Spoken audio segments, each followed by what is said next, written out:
You're So, most welcome. sure. Okay.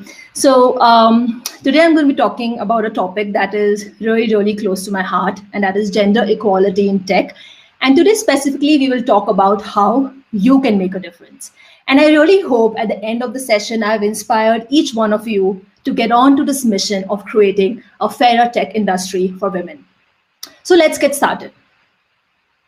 A few years ago, a bunch of boys came knocking at my door calling my elder daughter Mira a bully. So I was quite taken aback by that statement, and you really don't want to know how I dealt with those kids. But like any concerned parent, I went to Mira and asked her, what happened? So what she told me is, Mama, they were playing this game and they wanted me to play a specific role. And I said no. So they started calling me a bully. I did a bit more probing. And I realized that what they wanted her to do is play a role which is more commonly played by a girl slash woman. And that did not really appeal to her. So she just said a flat no. Now, this incident honestly got me a bit concerned, right? These kids are the future leaders of tomorrow. And if biases are creeping into the system at such an early age, then we really have a very scary future ahead of us. So, this entire incident also got me thinking that, when did this concept of a male specific role and a female specific role actually start? And I did a bit of research and I came across this really amazing visualization, which was presented by the legendary Hans Rosling in one of his TED Talks. And I thought for today's audience, it would be really worthwhile walking you through the visualization. Now,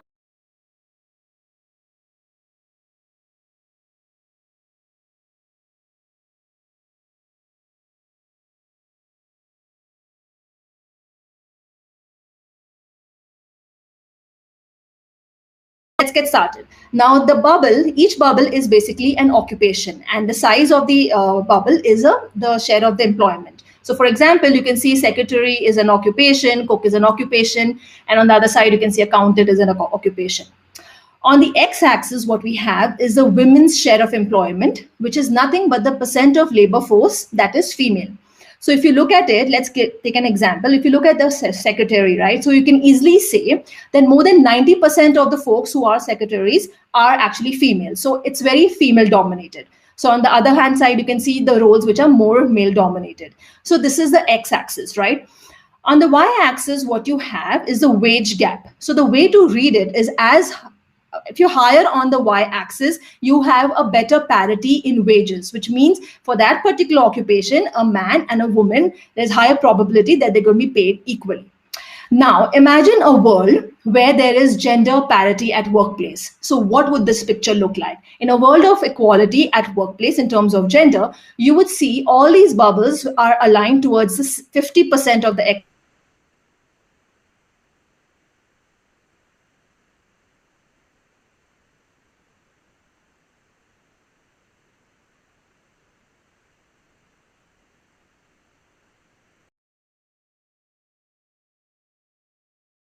what I'm going to do is I'm going to play the video from 1960 till the next 20 years. And what I want you to see is how the bubbles move.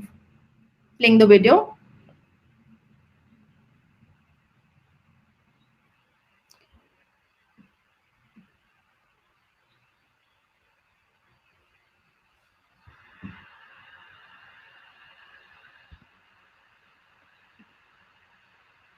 Is there an internet issue that I'm not able to?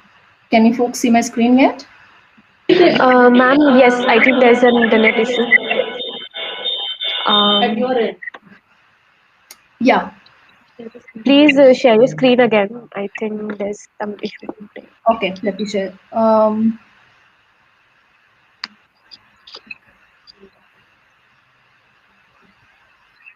My screen. Can you see my screen right now? Sorry, I was not able to hear you, ma'am. Could you please repeat? I'm seeing that I'm on my presentation mode. Can you see my screen right now? Actually, no, I can't see your presentation right now. Okay.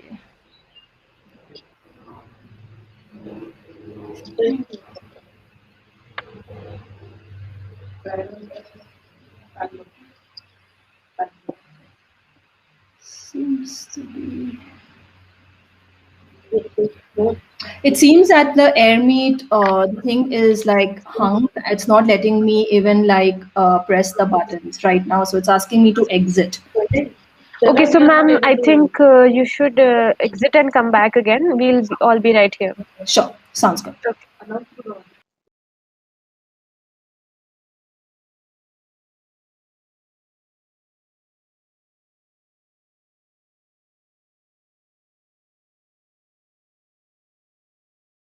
So attendees, there's a slight technical issue. We'll just wait here. Ma'am will be back again.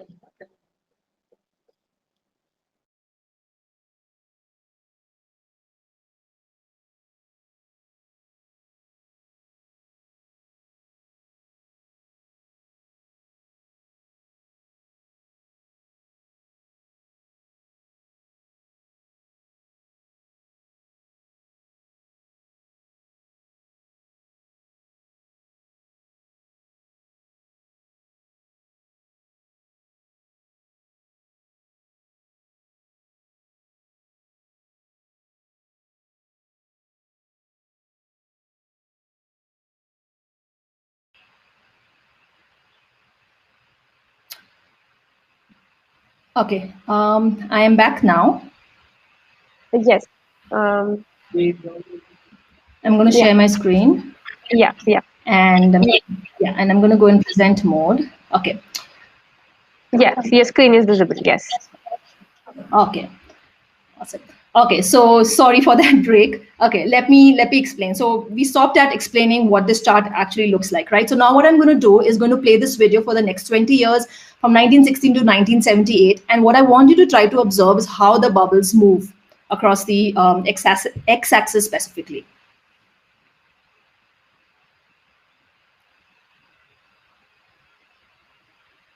Okay, I'm going to stop here. So if you observed over the first 20 years, which we call as the phase one, there was a better representation across occupations in terms of gender. So if you would have noticed, accountant and real estate, these are the kind of jobs, they started moving more towards the center, saying that there's better gender parity in these occupations.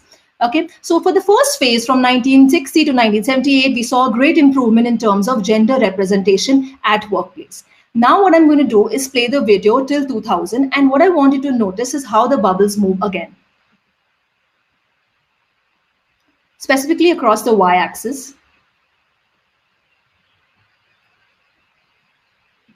So stopped at 2000. So if you have noticed, you have seen the bubbles, they actually started moving up the y-axis, which I explained earlier means that the gender pay gap is getting better.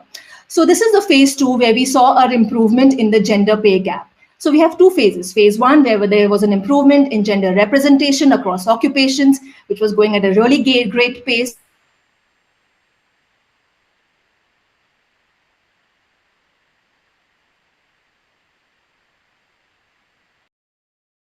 Let's go back. And notice what happens.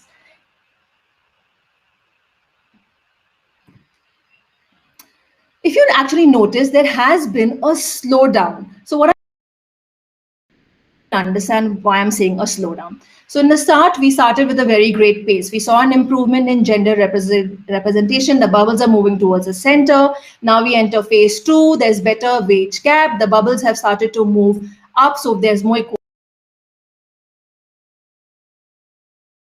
Things have started really slowing down, right? So from 2000 to 2014, there has not been much improvement.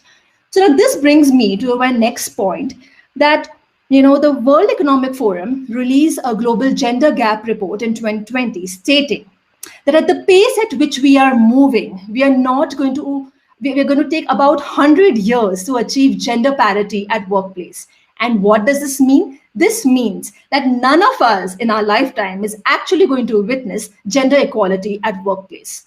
This is a really scary statement, right? So now we know that. So now we know a bit about the history of the whole gender equality issue at workplace, right? Now let's talk about why is gender diversity at workplace such an important problem to solve. Yes, there is a moral compass side of things. We all want to live in a world which is free, which is equal, which is free.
Ma'am?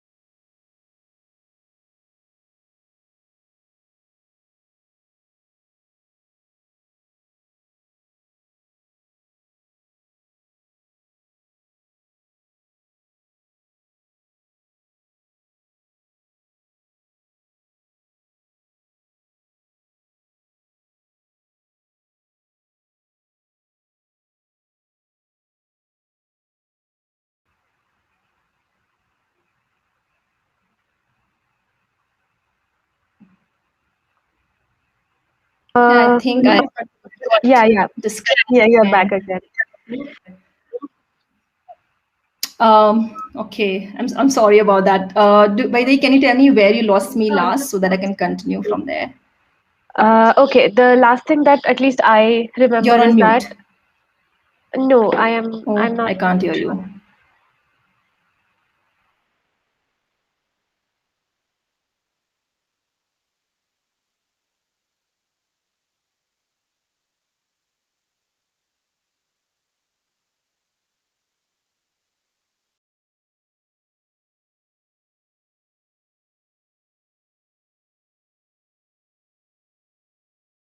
Share my screen and continue.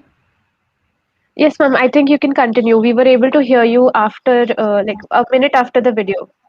I was Okay, able to start awesome. the video. Perfect. Okay, so if you were able to hear me a minute after the video, what is actually talking about is gender diversity and talking about why this problem is such an important problem to solve. So what I was trying saying is, yes, there is a moral agenda side of things. Yes, we all want to live in a world which is free from biases, which is equal. But let's appeal to the logical side of the brain. And I think it's very important that each one of us is convinced that this problem is an important problem to solve. Then only we're going to give 100%. So simple. Hiring females is good for business. There have been numerous studies out there which has proved this time again and again. But for this session, what I'm going to do is just share three key points which proves my or backups my statement. Hiring females is good for business. So the first study published by the World Economic Forum. So venture capital firms had increased their proportion of female partner hires by 10%. They saw about 1.5% more in overall fund return. Study number 2, done by McKinsey. Companies that are in their top quartile for gender diversity on their executive teams are see 21% more than average profitability. Study 3, again published by McKinsey. If you could have women participate at work at the same rates of men in terms of incomes, wages, mix of jobs, number of hours, you would potentially be adding 28 trillion more GDP to the world. So yes, when we talk about gender diversity at workplace, there is a moral compass side of things, there is an ethical side of things, but you know what, hiring females is good for business, it's good for the overall profitability, it's also even better for the entire world economy. So I hope by just these three data points and the numerous studies out there that you can go and read, you are convinced that hiring females is good for business. Now, so then let's move on. We spoke about there is a problem. We spoke about why this problem is such an important problem to solve. And now let's talk about where is this whole issue arising from. Before we go into solutions and try to design initiatives, we really need to understand why do we have this problem in the first place. So in this, I want to highlight one study which is done by LinkedIn, in which it stated 32% of STEM graduates in APAC are women. Now, when you look at this number, the first thought that should come into your head is this number is low. It should actually be 50-50, right? So we need to start thinking, why? Why only 32% of STEM graduates in APAC are women? Now, again, there are number of reasons that people have made out there, but I wanted to highlight one study here, which was done by Microsoft, which introduced this very interesting concept of a 4-year window. It mentioned that girls, they gain their interest in STEM. So STEM is your science, technology, engineering, mathematics. So girls gain their interest in STEM at the age of 11. And by the age of 15, they have lost it again. So whatever they hear in this 4-year window, whatever they see, whatever their mentors, parents, family, teachers, coaches, whatever they're telling them in this 4-year window can actually make or break their confidence in pursuing STEM as a career. Now, let me give you a personal experience here. This is something that happened with my niece. She was in one of her online classes. Now, with COVID, everything has moved online. So she was in one of her computer coding classes, where the teacher actually made a very bold statement in the class saying that, boys are better in coding. Girls are not that great in coding. I was pretty shocked at this incident. And this is what I'm talking about. In this class, there were a bunch of 13-year-old girls sitting. And when they hear their mentor, the person they're looking up to, making a statement which is so biased, you can only imagine what it does to their confidence. So it's so critical and it's our society's responsibility that we ensure that, especially in this 4-year window or whatever this window period is, we do not say, do, or behave in a way that we actually break the confidence of these girls who actually wish to pursue STEM as a career.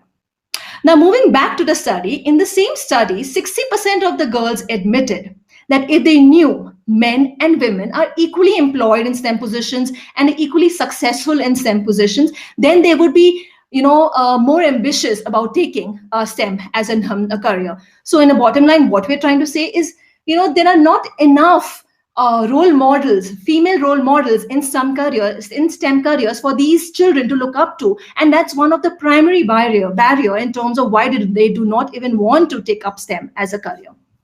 Now, I know there are a lot of other reasons that why we're not achieving this, but this is just one of the interesting concepts that I wanted to share with you today because of this 4-year window. And let's move on from here. So till now we have spoken, yes, we have a problem, it's an important problem to solve, and we also saw some of the root causes. Now, let's talk about the good stuff. Let's talk about what people around us are actually doing to solve for this. Now, here I would like you to introduce you to the economic graph data science team at the top emerging jobs, and it shows for the top 3 emerging jobs like cloud, engineering, and data, we really have very poor representation from females' perspective. The second point you should have noted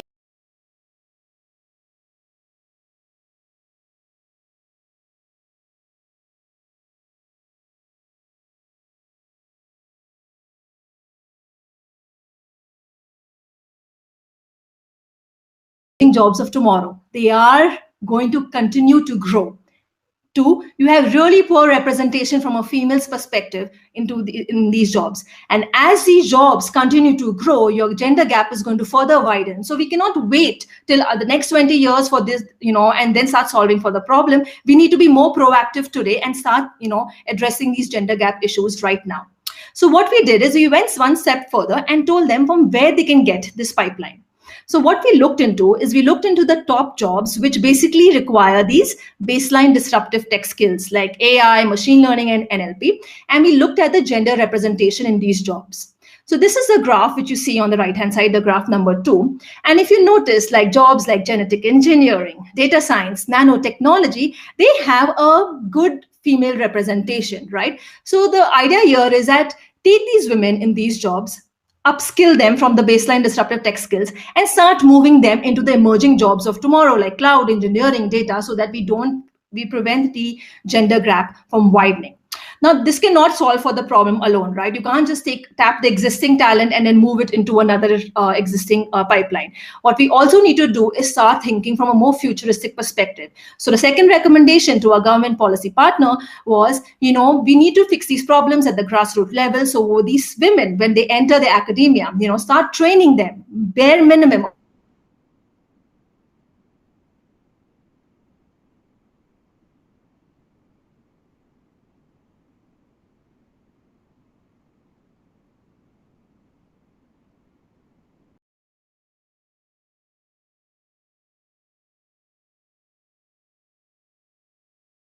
How they can address that pipeline. Okay, I'm assuming I'm still connected, and I'm going to continue. Yes, you're still connected, but the screen.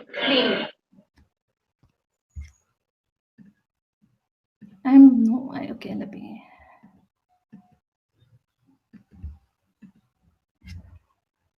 Okay, my screen is back up. Okay, so No, I'm sorry, ma'am. It's not. It's not back up. it's not. Yeah, Okay. no, it's not. Yeah, it is now. It is now. It is now. Okay. I guess there's a bit of lag from what I'm seeing. Okay, great. Yeah.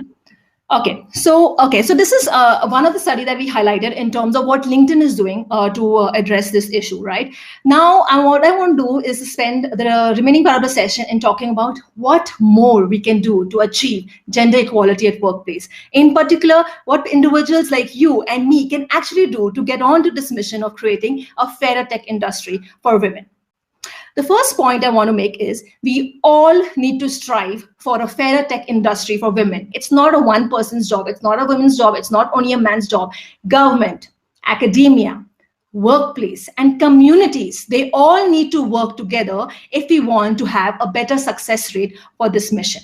So let's talk about the government. Now I know government is doing a lot already. We have, a lot of policies in place where we're encouraging girl child education. We should have a lot of maternity benefits in a place. But the point I want to make here is the statistic. So there was a global statistic again published by World Economic Forum saying that in the government and the parliament positions, there are only 25% representation by women.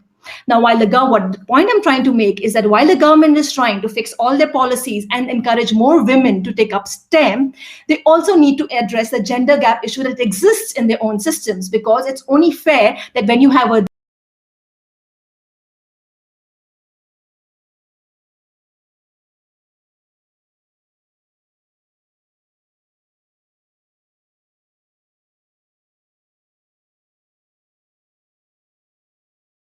in the world. It doesn't stop here. It's also responsibility of academia. Then the point I want to make here is that academia, and if there are any people from academia out here in the audience, we need to start thinking how to make our classroom interactions more gender neutral. So think about your daily classroom interactions, right? What you say or what you do, how are they building or breaking the confidence of these girls who have come to pursue STEM as a career? Because we need to empower them to, when they get on to the actual work, the force. Then the second point I wanted to make here is that it's not only the academia's responsibility to, create everything which is very conducive for women to pursue STEM careers. I think it's also responsibility of individuals. Now, what do I mean by responsibility of individuals? I mean responsibility of students. It's your responsibility also that you tackle biases that you face in your academic world. Now, here, let me share a story with you, which I found really interesting and I had a personal experience. I was in one of my child's school orientations, and there they spoke about a really amazing story, which really inspired me. So the story goes like this. There was a team which was put together to discuss the discipline in school, what should be the rules. And particularly, they were discussing hair etiquettes in terms of, whether we should allow children to color their hair, cut their hair, weird haircuts, etc. So there was a hair etiquette discussion which was happening. Okay, so the policy, and in this discussion, there were also students along with the teachers and the professors. So the policy that they came up with is that boys need to have short hair, and girls, if they have short hair, they can keep it open, but if they have long hair, they need to tie it up neatly so it doesn't disturb their academic work, right? A student in an audience, a boy, he spoke up and he said that, you know what, you talk about gender equality, but I see a clear bias in this policy. He said that why should there be a distinction between a girl and a boy? The rule should be straightforward. If you have short hair, you can keep it open. If you have long hair, you can keep it tied. There should be no concept of a girl versus a boy. Now that's amazing if you think about this. This bias, the person who challenged this bias was not a woman; it was a man, because he realized that what they're saying is not correct. He had the courage to challenge it. He had the courage to speak up. I didn't stop there. Now the academia could have said, shunned him and suppressed his voice and said, no, this is the way things have been going and this is the way we're going to do. But no, they appreciated his response. They appreciated that how he unfolded this bias, how he made everyone in the room who was, influenced by this bias for years to come to actually realize that this policy is not correct. So this is what I'm trying to say, that you cannot say it's the government's job or it's the academia's job. It's also the jobs of individuals like you and me, to fight for a fairer, to fight for gender equality, whether it's in academia, whether it's in workplace, or generally in life. Now let's move on. Now let's talk about the workplace, because I think this is a very important aspect here and it's very relevant for today's session. I do feel workplace has a really, really big responsibility in this. And I know the workplace is doing a lot, right? They do everything, their policies in place to make workplaces more open and welcoming to women in tech. Okay, so the first point I wanted to make here, right, is that gender diversity is not just a mere statistic. It's not enough to get a woman a seat at the table. We need to do more than that. We need to also ensure that they have a voice and they're able to contribute. Now, why am I saying that? Let me give you an example from the post-COVID world. With the COVID happening, as you know, we're all working from home, most of us, and then all of these meetings have moved online. So there was this interesting study done, and it mentioned that on Zoom for Zoom calls, what it mentioned is that 50% of the women, they admitted that they do not want to speak up. Right. And why they do not want to speak up is because either maybe it's a courage issue, or maybe but the primary issue is that they felt they were not heard. So what I'm trying to say is that, the workplace cannot stop at, hey, I have a goal of 50% representation of females at workplace. No, it's not enough. It's not enough to get a seat at the table. We also need to ensure there are policies and all the support system in place to ensure that that seat at the table is also given a voice. Right. So I think this makes a big difference, because it makes a difference from retention perspective. Only when you see that, my voice is being heard, my voice contributes, it makes a difference, is when you will encourage more women to enter the workplace, and two, more women to even retain in workplace.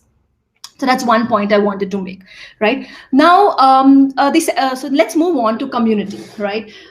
Community. Now, what do I mean by community? Well, by community, what I mean is our society, family, entire support system, individuals like you and me, men and women, and communities like WIDS, like Women in Data Science, who provides a platform for us to all come together and talk about these issues, make people aware of these issues, and inspire people to do something about it, right? They have a big role in also to play when we talk about gender equality at workplace.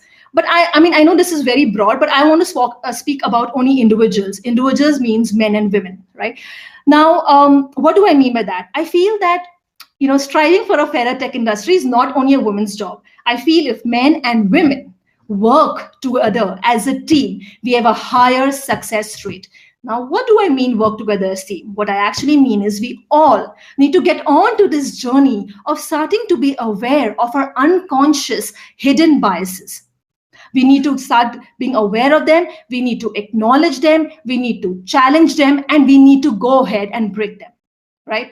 And this is not only a man's job or a woman's job. Men and women together need to help each other.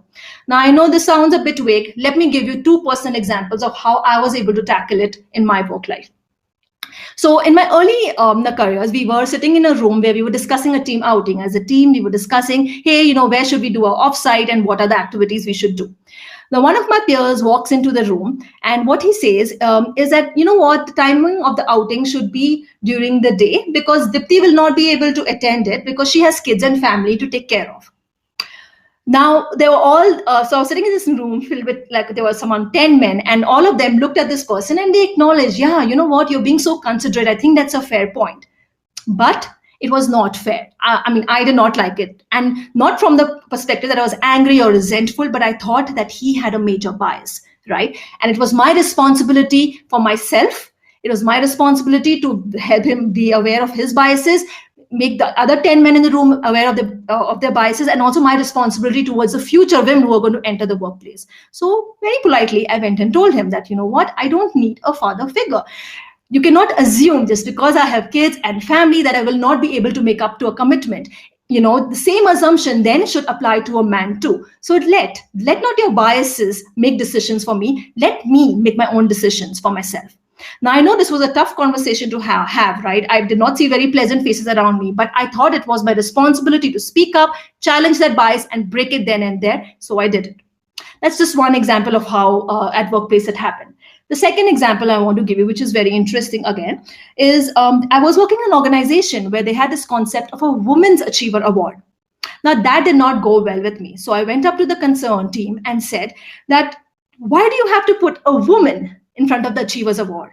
If I was the receiver of this award, I would be really embarrassed to get a Women's Achiever Award. I would rather get an Achievers Award because the only reason I should get this award is because of my capabilities and contributions, not because I'm a woman. Right now, the consequence of that is, of course, they changed the award name. But these are the examples that I'm trying to say is that, while the workplace, academia, government can do everything in the place, everything in the power to try to make things work for you, I think it's a responsibility of each one of us to get on to this journey of being aware of our inbuilt biases, challenging them and breaking them. Now, with that, I would like to end the session, and I want to end the session with closing the story that I started with, because I want to also share with you that how you can challenge these biases in your personal life. So remember, I started off the session, and I hope you folks were able to hear it because there were a lot of internet issues. I started off the session where, a bunch of boys came knocking at my door, calling my elder daughter Mira a bully. Now, let me tell you the latter half of the story and close it. So that incident took me back to my childhood years. Whenever I broke the norms or whenever I challenged status quo, I was always labeled as a rebel. I was always labeled as a bully. People told me, why can't you just follow the rules? Why can't you stay within the box, right? So now this is years and years of conditioning into my head. So when this incident happened with my daughter, my first instinct was to go and tell her, why do you have to be a rebel? Why do you have to be a bully? Why can't you just follow the rules? Why couldn't you be a better team player?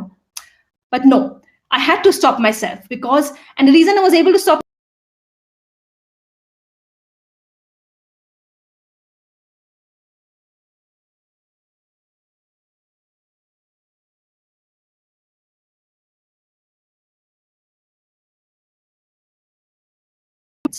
So what I told her is, you're not a bully, you're not a rebel, and you're a pioneer of change. And I'm so proud of you for standing up for yourself.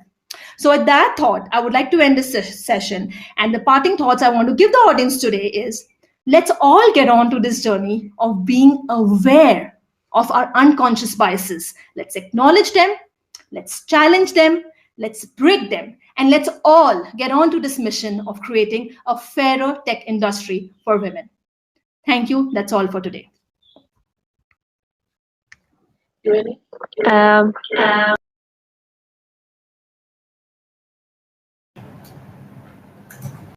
Okay, I hope I'm audible now. Okay, great. So thank you so much, Deepti ma'am. Trust me, when you spoke about, when I got to know that this is going to be one of the topics, covered by a speaker, I was the most interested because just like you, even I agreed that there's a pre-existing bias that we all have to, overcome in order to reach gender parity. Because if it's going to take about 100 years to reach that, then it's serious. It's serious on a very extreme level, which is why, and also when you said about community, just excuse me, ma'am.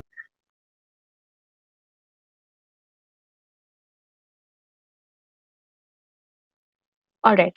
So I think the echo issue will be gone now, right?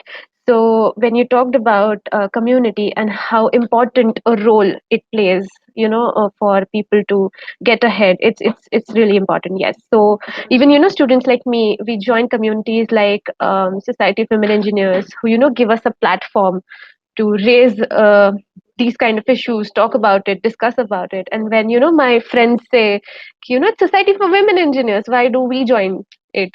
So I give them a very quirky look. I try to criticize them. I try to tell them that it's wrong, that you have to support. Yeah. So okay, thank you so much for this session, ma'am. So I'd now like to hand over to my co-host Aparna ma'am. She'll be having a few questions for you. Thank you. Hi Deepti, thank you for an amazing talk. It was really thought-provoking. There are a few questions. I'll start with one of the interesting questions. One of the attendees, she is having issues with her hearing capability, and though she thinks that she is well qualified, but somehow she faces issues uh, while getting shortlisted by hiring officials. So, what might be the reasons that people who are at hiring and decision making positions, what biases they may have, and what might be your thoughts about removing these biases? Sure. Okay. Thank you for that question. It's a really important question. Now, from biases perspective, now I know in this session we spoke about gender biases, right? For the person who asked this question, the biases that you are facing is more on terms of diversity. This is not probably, in my opinion, this is not specifically a gender bias related issue, right? It is more of an issue of how we can have different cohorts of people or different people from different backgrounds with different abilities to come in and work at a workplace. So honestly, I don't have a solution for this, but what I think is there's a lot of work to be done out there, right? So, for example, today, so let me give you an example. I mean, maybe sounding vague. So, for today, example, you're talking about gender diversity, right? But there's a bigger agenda to this. We should actually also be talking about diversity as whole, right? And gender is just one aspect of it. Now, you take about, in United States, where diversity is more about, of course, there's gender, but there's also about races. How do we have equal representation from different races, from different ethnicities to actually come in and work at a workplace? So I do agree there is a bias that you are facing because they recognize there are some of your strengths and there are some of their weaknesses. The only advice that I can potentially give you is not to give up, right? Not to say that I'm never going to end up with a job or never going to get a salary that I desire. I think it's important. Maybe you can speak up. You can speak to the talent acquisition team or whatever team in terms of why you feel that people are. So what I'm trying to say is that if you feel that you're biased, go ahead, approach that company, speak to talent acquisition team, and tell them that I feel that decision is biased, and let's see what they have to say about it. I think we all need to start that journey, and you'll be amazed at the insights that they give you, or maybe they're not even aware of it. So it's your responsibility to start making them aware of it. So all the advice I can give you right now, as vague as it sounds, is go ahead, challenge it, and speak up on that issue, because you have that responsibility on your plate, to break it. That was good, Deepti. Another question that comes here is when you say that let us make the workplace gender equal and suitable for women employees in all possible terms, would you be able to point out few examples which might be very close to the women employees when they work in not only technical but also non-technical industry, that what might be the improvements one can suggest to make the workplace suitable for all genders? Any particular example, say? Message them, Pallavi. Message them and invite them to launch. Yeah. Okay. So let's let's move out of tech and just talk about generally women at workplace. What announcement? Give me the details and we'll take it. Okay, let me give you an example. If you had seen the statistics, we don't have, when we talk about gender representation or female representation at workplace, if you see there is, I think the statistic was only 11% of the executives in a company are actually represented by females, right? So what I'm trying to say is that we don't have a distributed representation across all seniority levels. So this comes back to my point that it's not only a mere statistic that's saying, hey, 50% I have gender equality and that's it, it's all done. We need to ensure that women are equally employed across all levels. So, for example, it's entry level, mid-level, mid-senior, exec levels. And I think that's somewhere where you can actually challenge the system. So if you see in your company and organization that maybe in your team you have a good representation, think about, do you have good representation just an overall level, or do you have a good representation across all seniority levels? And if there is a difference, challenge it, speak to people. speak to HR, speak to talent acquisition, whoever is a concerned team in an organization, make them aware of this and ask them, say, what can I do? Work with you to drive an initiative so that we can have a good representation across all levels in terms of women, right? The second personal example I can give you is from the perspective of taking a break, and I have personally experienced it, right? So I'm not saying men don't take break from work. I mean, they might have their own reasons they do, but I think women need to take break from work for multiple reasons, like biologically, because they're starting a family, or they have some people to take care of, or whatever priorities that they have on their plate right now, which requires them to be away from work. But I think when we do that, we introduce two biases in our system. One, we say to ourselves that if I take a break, I can kiss my career goodbye. I'll never be able to come back. I totally acknowledge that it's difficult. I totally acknowledge that getting back from a break is difficult. I'm not diminishing the challenges that you face with it. But I think demeaning yourself or lowering your confidence is just aggravating the issue. The second bias that we say is that, oh, okay, if I get a job, then it's okay for me to get a paycheck cut. No, it's not okay. Just because you took a break does not mean you should accept a paycheck cut. So what I'm trying to say is that, in these scenarios where you do need to take a break, don't have qualms about it. Go ahead, take it. You need to attend to something that is more important to you at that point in your life, right? But when you come back, first come back. Push yourself to come back. Break that bias that you're never going to get a job. Okay. Second, do not accept a paycheck cut is what I can say. And you can challenge the system when something like this happens. Yeah, these are just two of the examples I could give you. I'd be happy to share more offline, but that's all that comes to my head right now. Yeah, Dipti, it was really wonderful to have answers from you about this. And the technical issues are always there. Anyway, it was wonderful to have you, Dipti. And let me remind the audience as well as Dipti, you are also welcome to join the panel discussion, which is at the end of track 2, in which we can also talk about various kinds of hiring trends that some of you mentioned. So there would be more discussion about it in the panel discussion. Now I hand over it to my co-host, who would be having some announcements and concluding the session. So over to you, Vaidehi. Thank you. Okay, all right. Thank you. Thank you so much for such a great session, ma'am. And I really appreciate your delivery. It's so engaging.